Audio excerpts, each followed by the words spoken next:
There are conversations that never leave your mouth. Complete dialogues, constructed word by word, paused, corrected, rehearsed in silence. You adjust the tone, change the emphasis, test different endings. All this while walking, while waiting, while staring into nothingness. And no one around you knows that, inside you, there is an invisible stage where phrases are tested before they exist in the real world. Sometimes these conversations never happen. They remain there, suspended, like scripts for a film that was never shot. You know every line by heart. You know the answers you would give, the expressions you would use, the exact moment you would fall silent. It's a private theater, a dress rehearsal without an audience. And even if no one is listening, you keep practicing. If any part of this feels familiar to you, you're not alone. And if you ever feel like sharing your experience, the comments are open, because these invisible conversations are not just mental noise. They are how we prepare to exist in the presence of others. They are rehearsals of courage, adjustments of control, attempts to be understood even before we risk being heard. And perhaps, deep down, these silent dialogues say more about us than any word we have ever spoken aloud. Mentally rehearsing a conversation that may never happen, you construct the entire scene before it even exists. You choose the location, imagine the lighting, anticipate the tone of voice you'll use. Each word is carefully positioned, like pieces on an invisible chessboard. You know what you'll say first, what you'll save for the end, where you'll make a strategic pause. It's a complete, detailed, real conversation except for the fact that it hasn't happened yet, and maybe it will never happen. But that doesn't stop you from repeating it, adjusting it, rewriting it. You test variations,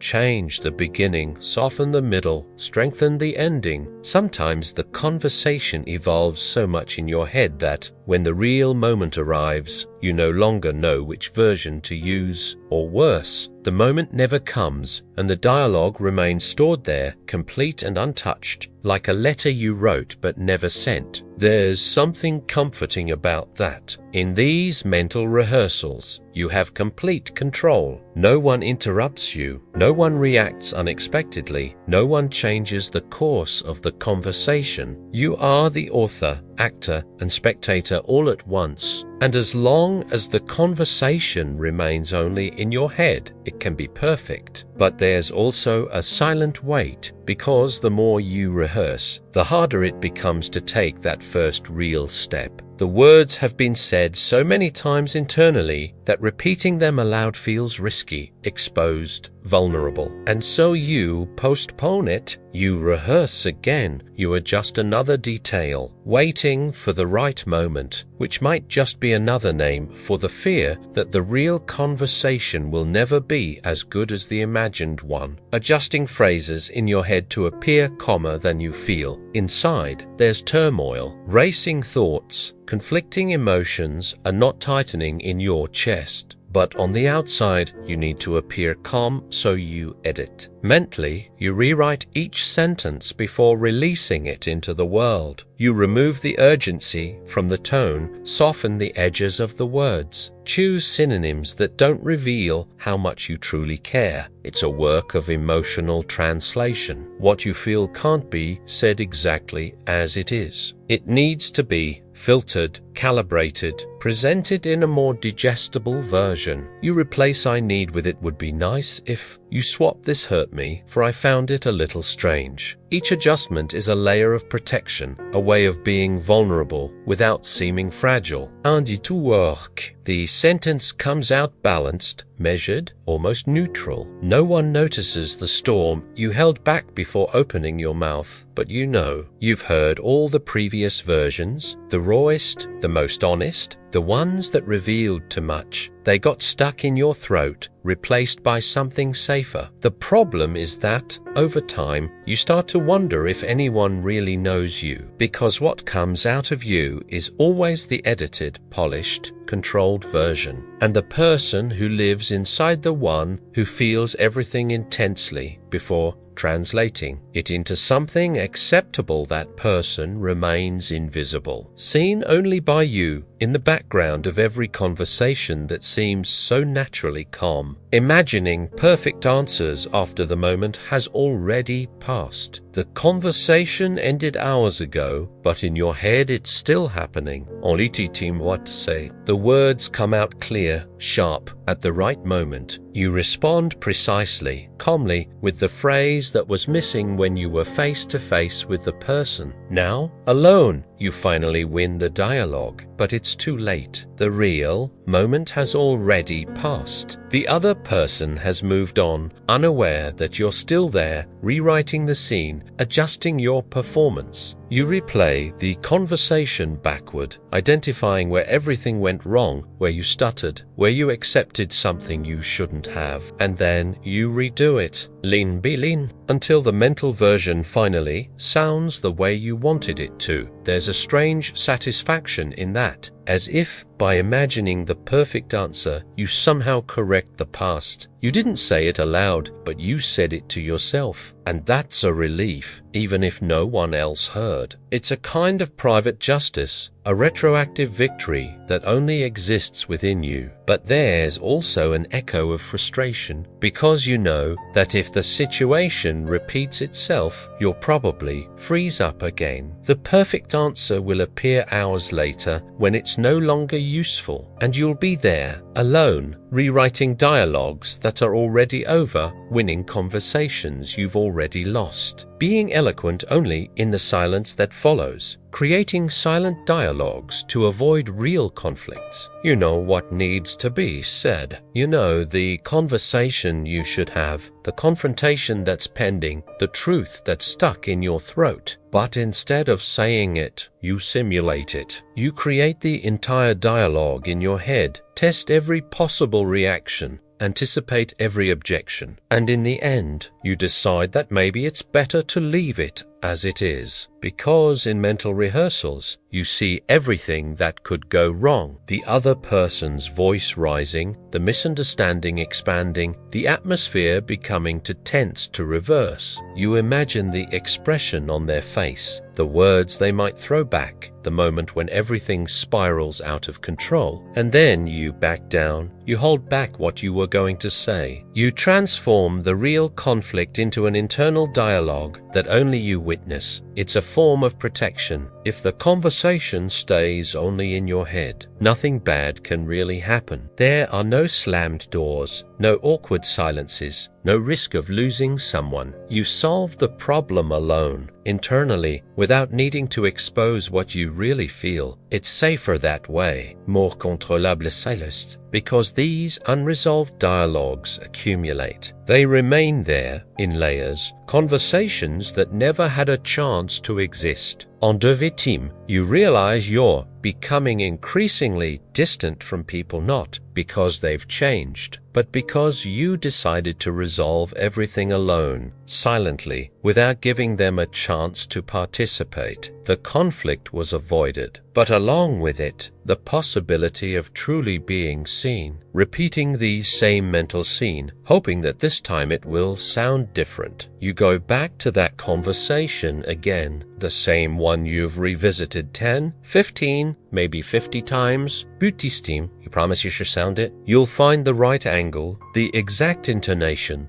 the way of saying it that will finally make sense. So you start over from the beginning, word by word, trying to break the pattern you already know by heart, but it doesn't break. The conversation unfolds in the same way, stumbles in the same places, ends with the same feeling of incompleteness. You change a detail here, adjust a pause there, but the result remains familiar. It's like watching the same movie, expecting a different ending. You know it won't change, but you keep pressing play. There's something almost obsessive about it, a need need to mentally resolve what hasn't been resolved in reality, as if, by repeating the scene enough, you could rewrite the past or better prepare for the future, but each repetition only reinforces the script. You're no longer rehearsing, you're trapped in a loop, reliving the same internal dialogue until it loses its meaning. And perhaps that's what you're avoiding realizing, that no matter how many times you replay the conversation in your head, it will never sound different, because the problem isn't in the words. It's in what you still haven't been able to accept, in what remained unanswered, in the real dialogue you keep postponing. So you repeat it again, hoping that this time the mental scene will finally set you free. Talking to yourself using someone else's voice, you talk to yourself, but not with your own voice. You use her voice, or his, or someone you know so well that you can imitate the tone, the rhythm, even the way they pause before certain words. You create a dialogue where you are both sides, you asking the question and you answering as if you were the other person. It's strange, but it works. Sometimes you need to hear something from the outside, even if you're the one making it up. You need the validation, the advice, the scolding that would come from that specific person, so you incorporate it. You borrow their voice to tell yourself what you already know, but which only gains weight when it comes packaged in that familiar tone. And you find yourself doing this more than you'd like to admit. Conversing with internal versions of real people, testing what they would say, anticipating their reactions. It's a way of not being completely alone in your thoughts, of having company even when there's no one around, a way of processing the world through the voices you carry within you. But there's a disturbing moment in this, when you realize you're talking to versions you've created yourself, not the real people, but imperfect copies of them, shaped by your memory and expectations. And then you wonder, do I really know them that well? Or do these inner voices say more about me than about them? Maybe you're talking to yourself all the time, just using different disguises, using invisible dialogues to test courage before acting. You don't act immediately. First, you test it. Mentally, you simulate the entire action as if you were watching yourself from the outside. You imagine the moment when you're going to say that, ask for that, do that thing you've been putting off for so long. You see the complete scene,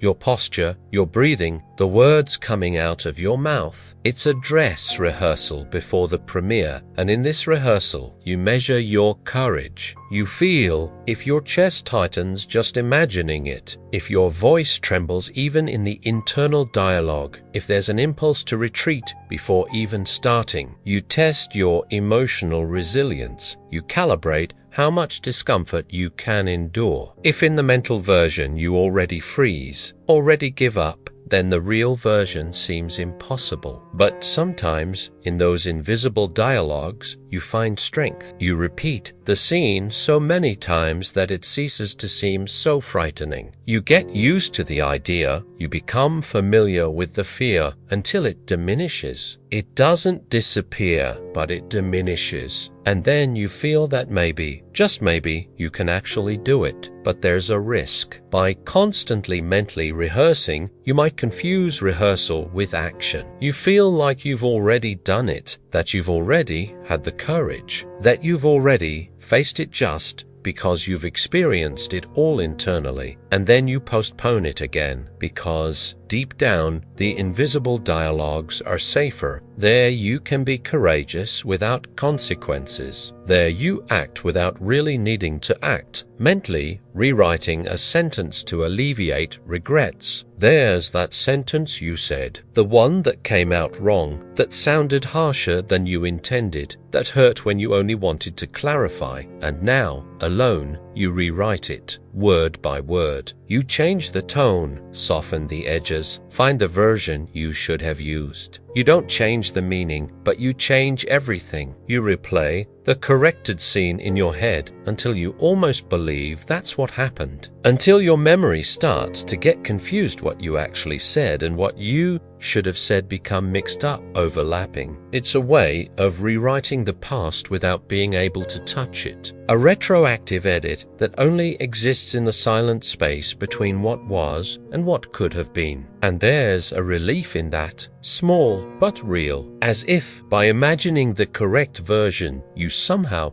repair the mistake. You can't go back, you can't undo the original speech, but you can carry within you the version you wanted to have said. And that, however invisible it may be, brings a strange kind of peace. But the regret doesn't completely disappear, because you know the other person heard the wrong version. They don't have access to your mental rewriting. They don't know you've adjusted everything internally. For them, what was said remains. And you're left torn between two worlds, the real one, where the phrase hurt, and the internal one, where you've already redeemed yourself alone, in silence, without anyone witnessing your rewritten regret. Speaking in silence to maintain control when no one is watching. There are times when you need to say something, even if no one is listening. You murmur to yourself in such a low voice that it barely makes a sound, or you just move your lips, forming words that hang in the air. It's not madness, it's control. It's the way you've found to avoid exploding, to maintain your composure, to process what you're feeling without exposing the inner chaos. You do this when you're alone in the car, in your room, walking down the street. You talk to yourself as if you were scolding yourself, giving a speech, venting to someone invisible. Sometimes it's anger, sometimes it's frustration, sometimes it's just the need to put into words something that was too heavy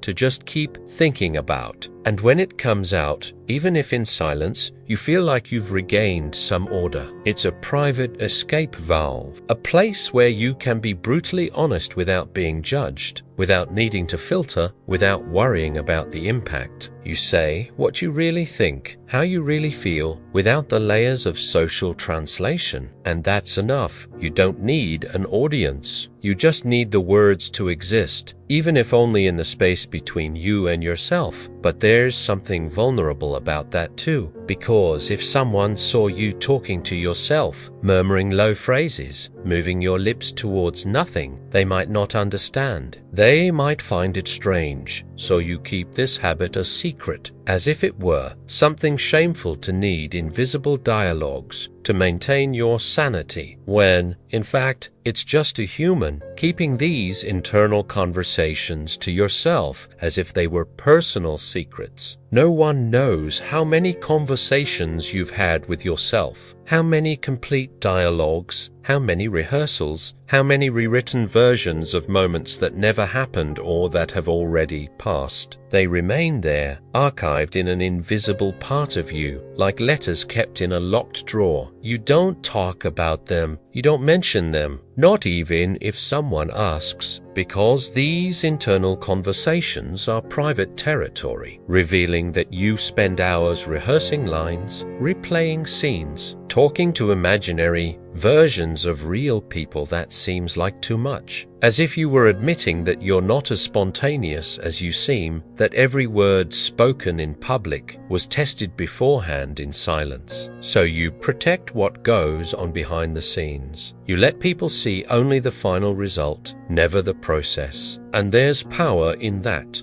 secret layer of yourself that no one can access. It's the place where you can be completely honest, completely vulnerable, completely out of control without consequences, where you don't need to perform, please, or explain yourself. It's yours, only yours. A mental space that exists beyond the reach of any outside gaze. But sometimes you wonder what would happen if you shared, if you told someone. I do that too. I talk to myself too. I rehearse too. One redo everything afterwards too. Maybe you'd discover you're not alone. that these invisible dialogues aren't strange, just human, but the fear of being misunderstood is greater than the desire to be seen. So you keep it to yourself, entire conversations locked inside you, secrets that will never be told. These invisible conversations are not flaws. They are not signs that something is wrong with you or with the way you process the world. They are simply the silent way the human mind prepares itself, protects itself, organizes itself.